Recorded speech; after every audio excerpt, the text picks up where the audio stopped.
Hey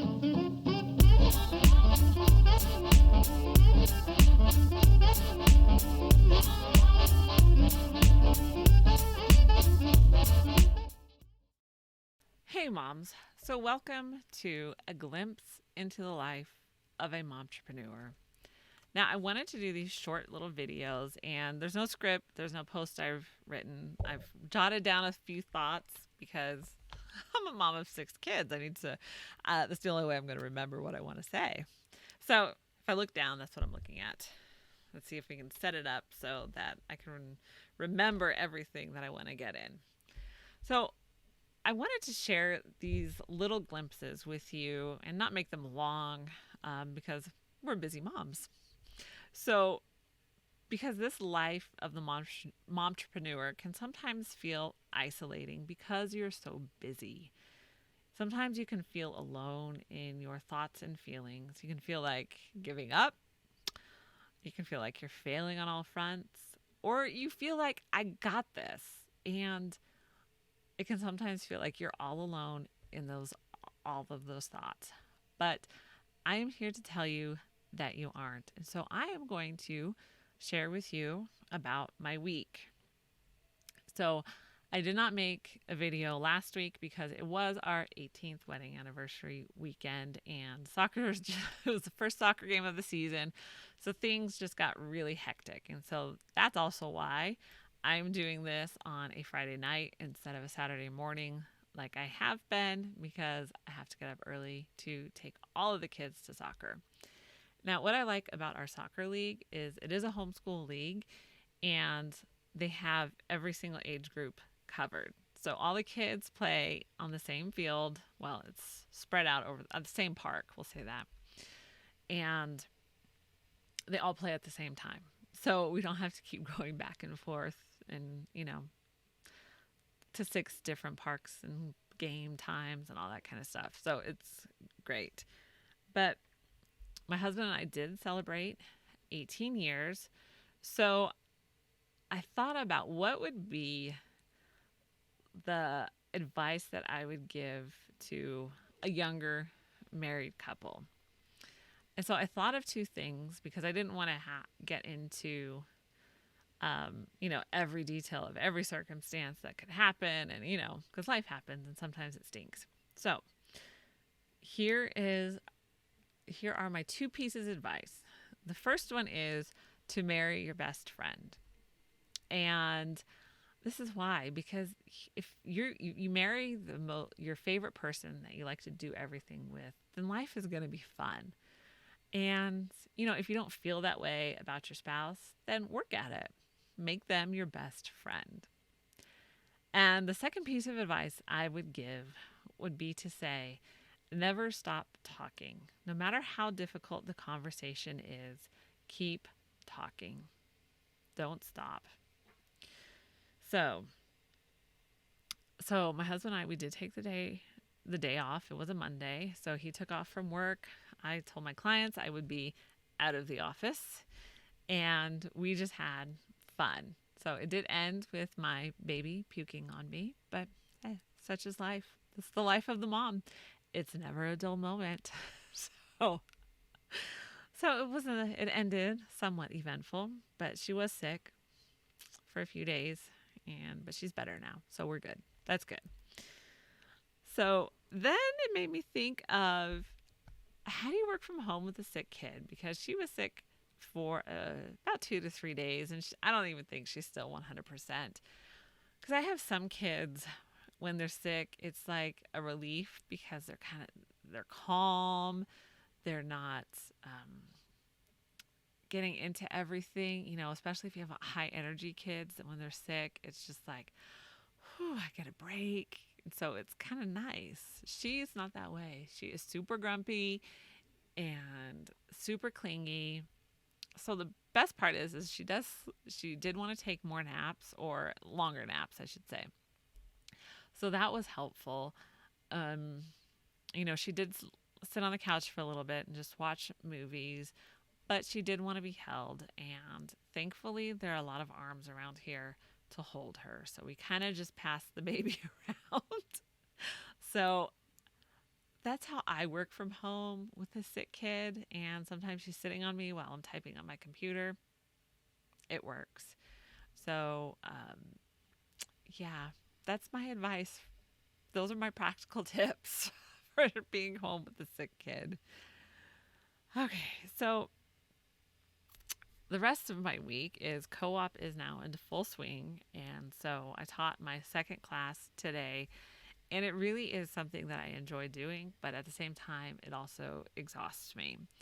So I have to balance like the energy there. And so just knowing that it's okay, like if you do something that you really enjoy doing and it makes you tired, it just happens. And there's nothing wrong. It's probably because I'm more of an introvert. So doing all that talking and all that interacting, it just wears me out. So I do come home, and once the younger kids are in bed, I take a nap too. So, and that's fine. So, and my husband is also back in the office full time. So he was home for about a year and a half, and it was so nice because he was home. Like that was part of the reason that I decided to pull my then first grader out of school and just homeschool him full time, because I didn't want to deal with maybe they're going to have school, maybe they're not going to have school. And I'm like, I'm not going to be doing the teaching and the schooling and have to um, uh, deal with somebody else's schedule. So if I'm going to be that person, then I'm going to do it on my terms. Since I already had at the time 3 other kids that I was homeschooling, like, no, I'm not doing this. So this year I've also thrown the 4-year-old into the mix of homeschooling. Not he has stuff that he does, and trying to just start with that routine with him while it's not as important. Like at 4, we're just working on like the routine and getting down like, kind of what he needs to do so that when it is time for kindergarten, he'll have at least that foundation. And let me tell you, it's a lot of work. It's so much work because I've always sent my kids to school for kindergarten and at least first grade. So it'll be interesting to see if I decide. I'm not fully convinced yet. I'm like 80% convinced that I will homeschool him for kindergarten, but we'll just have to see how that all plays out. So, and then to wrap up the week, my oldest son is doing high school chemistry now, and so sometimes he doesn't get to all the experiments because we don't have all the materials, so I have to go buy the materials. Yeah. But for the most part, because he does sunlight science, he has all the materials. But he needed me to buy denatured alcohol. So I finally got that, and I did tell him this week, like, you need to catch up on the experiments that you haven't done because you didn't have the supplies. And so there was one where it was lighting the alcohol on fire. So I told him, like, okay, do it in the kitchen, pull out the fire extinguisher as, let's just be cautious as you're doing an experiment with fire. So let's make sure we have the equipment available in case something goes awry. So nothing really went awry, but they did decide that they were going to put out the flame with the fire extinguisher. Now, I didn't see the mess.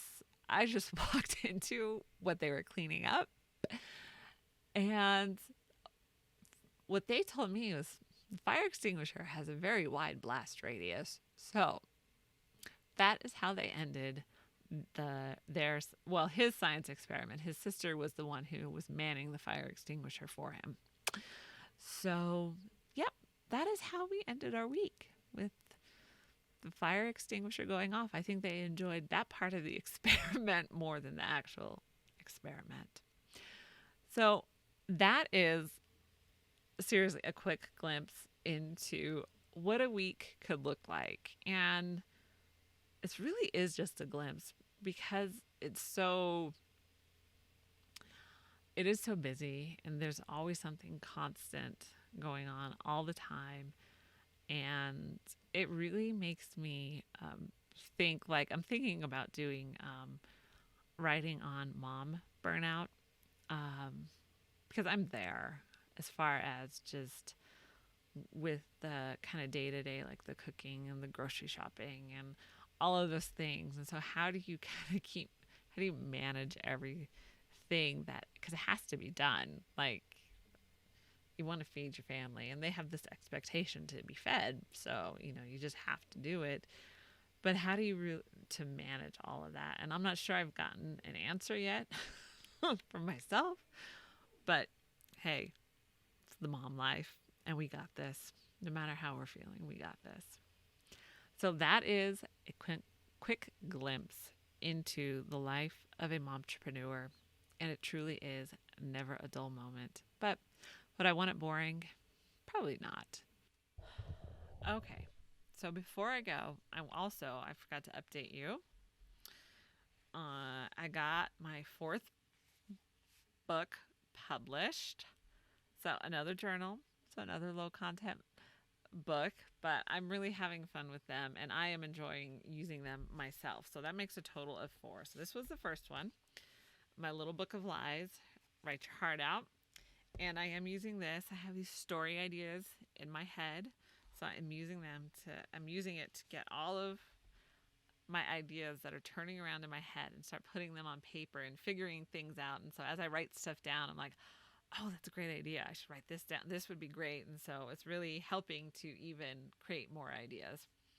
And then, of course, I have the Mom Boss, Ridiculously Good Ideas. And I think this one makes me laugh the most, the Demotivation Journal. So Christmas is coming, and if you need a white elephant gift, this would be the one to get. It's under $10, so it would fit within that usually the budget for it. And it's not every single page, so it's still practical. They can still use it for a journal. But then, there's quotes in there, demotivation. So this one says, success. If at first you don't succeed, destroy all evidence that you tried. So, and then of course, this is just the regular dot grid journal. Step 1, coffee. Step 2, conquer the world. And of course, there's a t-shirt to go along with this because I love my coffee. So that is the rest of my news. So I hope you have a great week and enjoy your mom life. For more great momtrepreneur content, be sure to check out lifeunboxed.blog, and you can follow me on social media. Life Unboxed blog is, I think, my handle on Facebook, Instagram, and Life Unboxed on Pinterest. And remember to check out the podcast, subscribe to the channel, and I will see you in the next video. Enjoy your mom life and enjoy the fact that you are never bored with it.